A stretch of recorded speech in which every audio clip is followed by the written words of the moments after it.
No more distractions. All right, everyone. Just to recap once again, that is a grade 9 thing. Okay. Starting off, I think I made this mistake, and I said this story earlier, so this one's going to be the real time.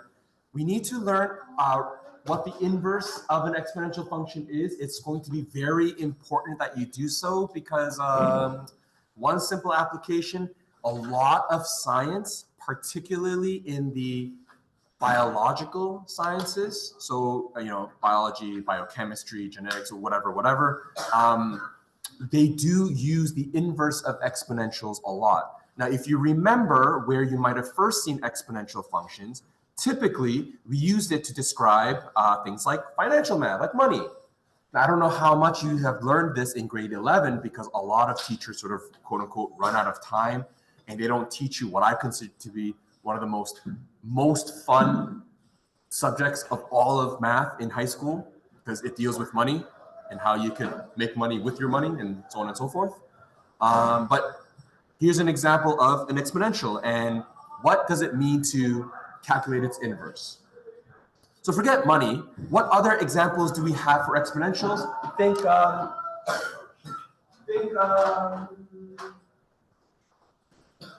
bacterial culture. Think about mold. Mold doesn't grow very quickly. But at a certain point in time, if you go past a certain point, the amount of mold that you might see on your food or in your bathtub or anywhere that mold grows, it just increases suddenly. It's like it came overnight. It's like, oh, it's clean, it's clean, it's clean. Whoa, what happened? Sort of like that. And that is what we would describe as exponential. It grows very quickly at a certain point. To be able to describe this in reverse, or to describe its inverse, rather not reverse, is very, very useful in a lot of different STEM applications. Okay, so let's figure out what inverse is. Let's talk about inverse first. Here we go. I think I did this before, so let me quickly remind you of my little explanation. Do you remember when I was talking about how I was, my summer side hustle was selling ice cream at a park or something, and I found a very interesting phenomenon where the more ice cream I sold, the temperature of the weather that was outside seemed to change. Like one day I sold, let's say $100 worth of ice cream and the temperature cooled off to like 20 degrees, right? But then one day I sold $300 worth of ice cream and that somehow made the temperature of the sun rise to like 40 degrees. Do you remember that example? And then I asked you what seems to be a big error about that story. What seems to be wrong about how I told that story? Shay, go ahead. That the weather determines how many ice creams you sell and it's not good. Right.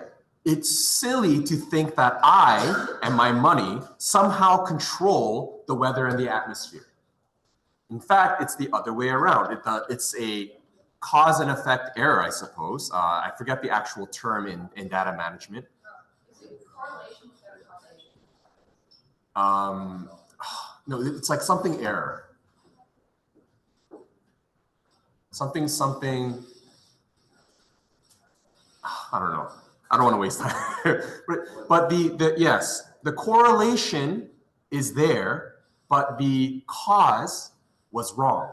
It's reverse cause and effect, right? So it should be like this. And if there is a relationship between those two, there should be a mathematical way of switching x with y. I explained that a little bit poorly, but the idea is this. Let's pretend my relationship was y is equal to 2x plus 10. And that was my relationship for dollars to temperature. But as you said, you're like, no, that doesn't make any sense. You got it wrong. How do we mathematically switch this up so that I get the correct equation? How do I change this so that I get temperature here and $sign here without recalculating the equation? Yep. Switch X and Y and then That's right. In grade 11, you should have learned that an inverse, or the switch of X and Y, is literally the same algebraically. You switch the location of X and Y, and then you isolate that Y value once again. So I subtract 10 from both sides, giving me this.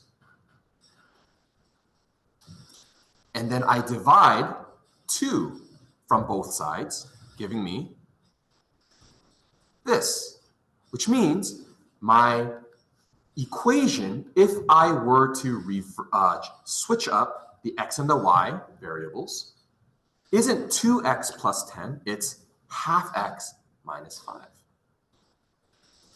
Okay? Why is that necessary?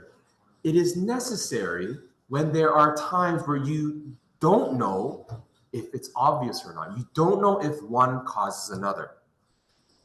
And you want to sort of investigate both, I guess.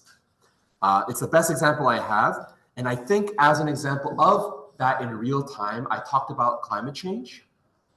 Do you remember that? A little bit?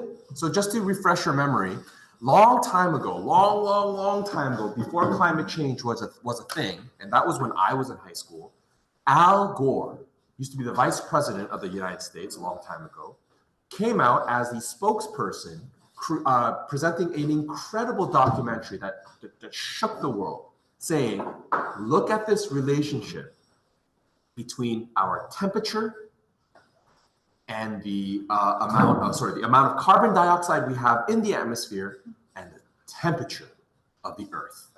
And he said, look. Oh my gosh. Let me see if I can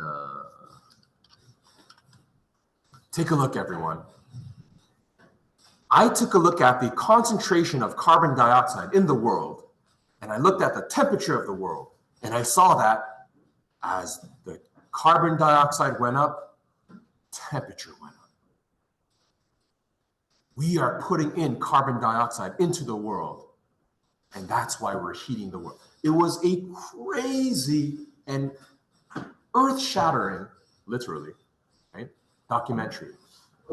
As people investigated his data more and more, they found a folly. What did they find? Cause and effect. They found that the cause and effect was switched. In fact, if you look at the data, the temperature as it rose, the amount of carbon dioxide decided to go up. How does that make any sense? Here's one example. I'm not saying this means climate change is false. That's not what I'm saying. But in terms of climate and the way the world works, temperature causes ocean water to evaporate, right? Oceans and bodies of water are an incredible reservoir of carbon dioxide, sort of like soda pop, sort of like club soda, sort of like anything that's bubbled. Water can hold a lot of carbon dioxide. When the water evaporated, all the bubbles that were trapped inside, what happens? They get released into the atmosphere. And so there was this big argument of how real this movement for climate change was when we first coined that term. And so just an example, there are times when X and Y has to be flipped over, okay? So I'm gonna present to you, as an example, in our handout, let's graph, Let's graph our exponential function. And then I'm gonna ask you to think about how we would switch the X and Y, right? So work with me here. I don't really like, let's go for it. We're first gonna graph the exponential. I'm gonna ask us to actually graph the quadratic again, and then we'll do the inverse by graphing. And you'll see a funky relationship, all right? And then, here we go. For this exercise, let's graph the function y is equal to 3 to the power of x. I'm going to ask you to graph a table of values from the domain of x equals -3 all the way to +3. Plot the points, and then try to draw a nice curve. Okay? Here we go.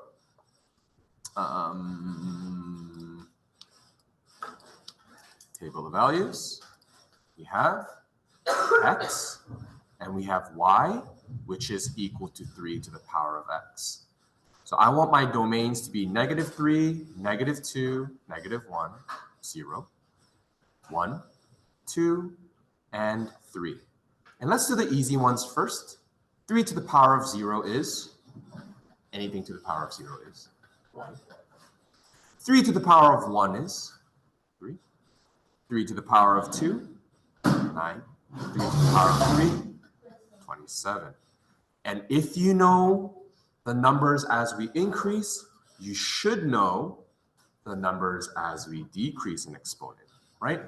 The pattern we established last week, this would be 1/3, this would be 1/9, and this would be 1/27. Please graph it. And for your sake, I will label my y values as 2, 4, 6, 8, 10, 12, 14, 16, 18, 20, 22, 24, 26, 28, and 30.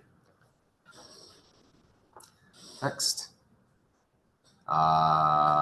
We don't have much of a choice, do we? It's okay. 1, 2, 3, -1, -2, -3.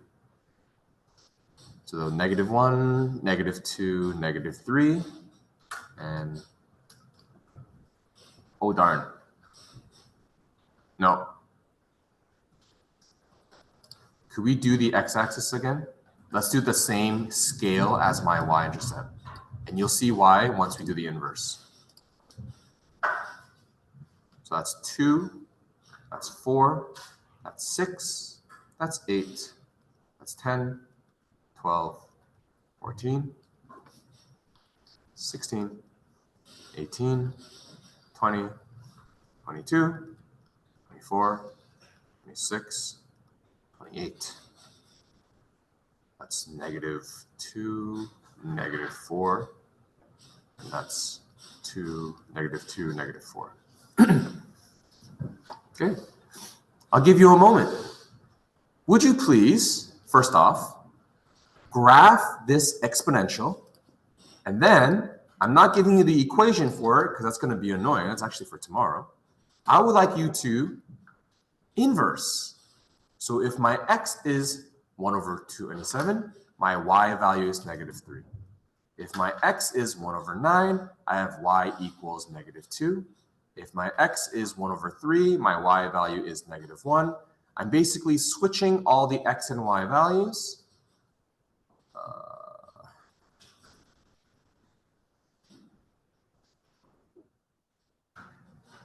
Oops, I made a mistake here. This is 1, and that's a 0. Okay, I'll give you a moment. Would you please graph these 2 points? Try to draw nice curves that connect all the points together. The first chart and the second chart separately. And tell me what you notice about this graph. I'll pause the video here. All right, I will resume recording. Taking these 2 charts and plotted them, what you should be getting is something of an interesting mirror image of sorts. And now the mirror is not on the y-axis. The mirror is not on the x-axis. If you learned from last year, the mirror, or the reflecting line, is a y equals x line. And that sort of makes sense in a semi-logical way, because what were you trying to do? You were trying to switch up the values of x and y. So it makes sense that what used to be x, let's say what used to be x, 1, 3, right? 1, 3 is now 3, 1. What used to be 2, 9 is now 9, 2. What used to be 3, 27 is now 27, 3, right? It sort of makes sense based on what you're trying to do mathematically. But here's the thing. Just graphing it is not what we're looking for. You will see when we use a parabola like quadratic, we know how to calculate the inverse by switching x and y. But when you do the exponent, that's the trick. That's the tricky part. So let's take a look. If you remember in grade 11, we use the inverse function as this f to the negative 1. It is not an exponent, right? The negative 1 simply is a symbol.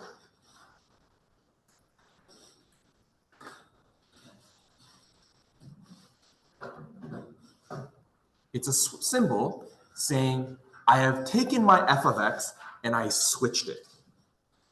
Okay? I took my f of x and I switched x and y, and so I must represent it slightly differently.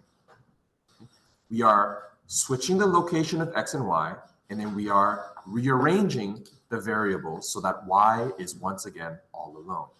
So here is my exercise of how we can calculate it. I've shown you in our example, but for the function negative 2 x plus 1 squared plus 4, I am going to draw it. I am going to calculate the inverse. I'm going to see if I can draw that as well. Right? So for f of x, I will do that in blue. F of x is a vertex of negative 1 and 4. Negative 1 and 4.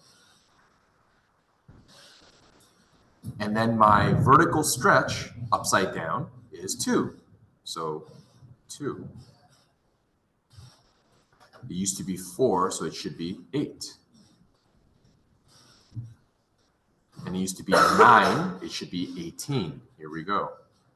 2, 4, 6, 8, 10, 12, 14, 16, 18, somewhere down here. And my vertex will be the location of my axis of symmetry. So my dots will be there. Let's see if I can draw.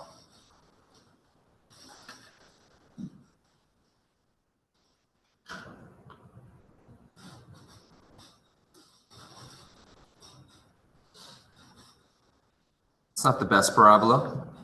Okay.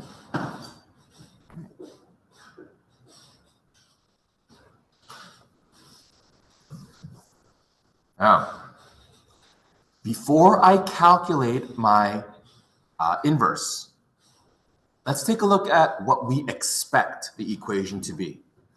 My vertex was negative 1, comma 4. If I switch that, what should my point be? 4, negative 1. 4, negative 1, right there. I have a y-intercept of 0, 2. What should 0, 2 become? 2, 0, that's right. I have negative 2, 2. It's going to be 2, negative 2. I have negative 3, negative 4. So it will be negative 4, negative 3. And I have 1, negative 4. It should be negative 4. Oh, wait. I drew that dot wrong. This was negative 3, negative 4. So I have negative 4, negative 3. And I have 1, negative 4. So that's negative 4, 1. My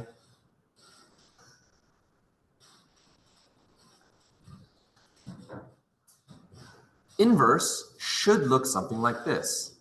So if this is my f of x, my inverse f of x should look like that. Long story short, it should be some kind of square root function.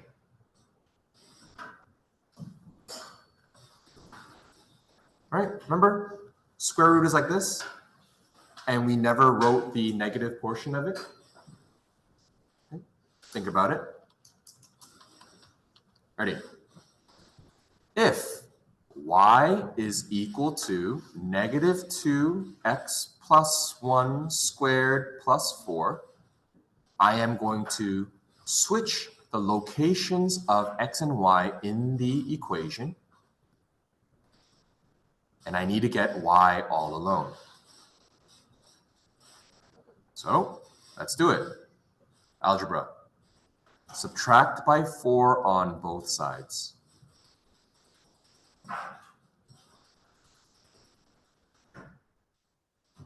Next, divide by negative 2 on both sides.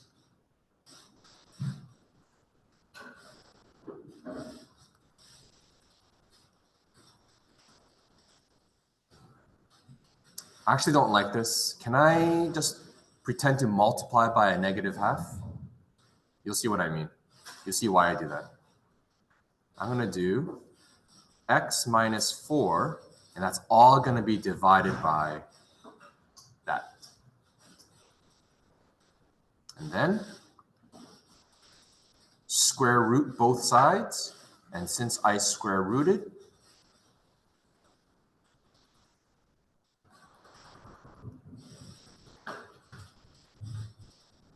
and then subtract both sides by 1.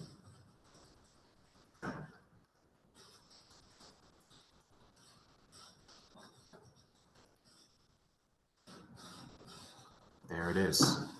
I have a k value, I have a d value, I have a c value.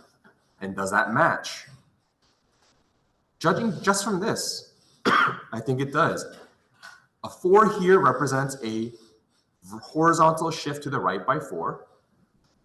1, 2, 3, 4. Down by 1. Okay. And there is a horizontal reflection about the y-axis. So instead of going this way, I am now going this way. And it has been stretched by a factor of 1/2, or by a factor of 2. Okay. So this portion, you don't have to focus so much on what I did mathematically, but I want you to know that there was a mathematical way to calculate the inverse. I'm going to finish off today's lesson with a bit of a cliffhanger. Y equals 3x. I want to calculate the inverse. This is this graph right here, my green graph. What is the equation of the blue? Well, what did we do to calculate inverse again? What did we have to do initially to calculate the inverse? Will? Okay. All right. And then what did we have to do? Oops. Okay. How do we get your exponent all alone? That's the mystery. Olivia?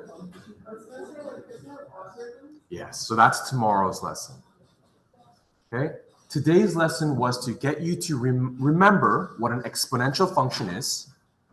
And if there's a way to inverse a linear, if there's a way to inverse quadratic, if there's a way to inverse cubic, if there's even a way to inverse rational functions, there must be a way to inverse exponents as well. The problem is, how? If you have an addition, to inverse, we subtract. If you have a multiplication, part of the inverse is to divide. If you have a square, part of the inverse is to square root. But if you have not a square, but some base to the power of x, what's the inverse of that? You don't have anything right now. You do not have anything in your mathematical knowledge that can inverse an exponent. And therefore, we have to invent one. Yes? Couldn't you use the y like cube root, except it's y instead of 3? Oh, so using our knowledge from fraction exponents? Yeah. Sure, we can try it, right? So we have y is equal to 3 to the power of x. So x is equal to 3 to the power of y. And you're saying, can we do the y-th root? Yeah. Okay, that means we have y-th root of x equals a 3. Now, how are you going to get y all alone? Right? It's actually a part of the root. It's not an actual value per se. I mean, you could argue it is, but it needs to be isolated. Right? It needs to be y equals blah, blah, blah, blah, blah. And you're stuck. There's no intelligent way to do it with the tools that we have right now. And so we have to invent one. And hence, we invent this thing that Olivia mentioned. We'll look at that tomorrow. Okay? That's all it was for today. The concept of exponential functions and its inverse, there are some things I'd like you to look at over in the textbook. If you're short on time or it's still crunch time for you, be wise about what questions you have time for. Just take a look at it and we will reconvene tomorrow morning. Any questions? Yep. There. Instead of waiting for tomorrow? So that's exactly it. So this is tomorrow for those of you who are interested. You know how it's like, okay, the answer is equal to some base to the power of the independent variable. There's no real smart way to do it. We literally turn it into what is the question if using a base of that number, the answer was a y. It's literally that. And we get used to this new system called the logarithm.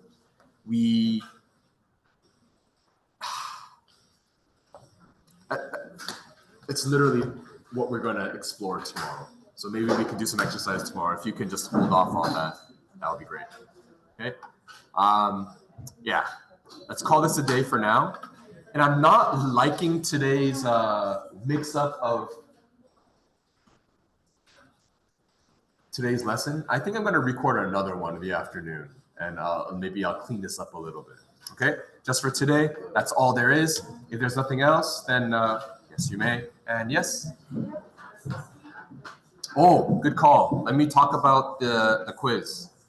Everyone, if you could please stop sharing and please share. I want to share this. Everyone, please, if I could have your attention for just another moment. This is our schedule for the next 2 weeks. And that is here. Today is a light lesson as a reminder of what an exponential function is and what an inverse is supposed to do visually.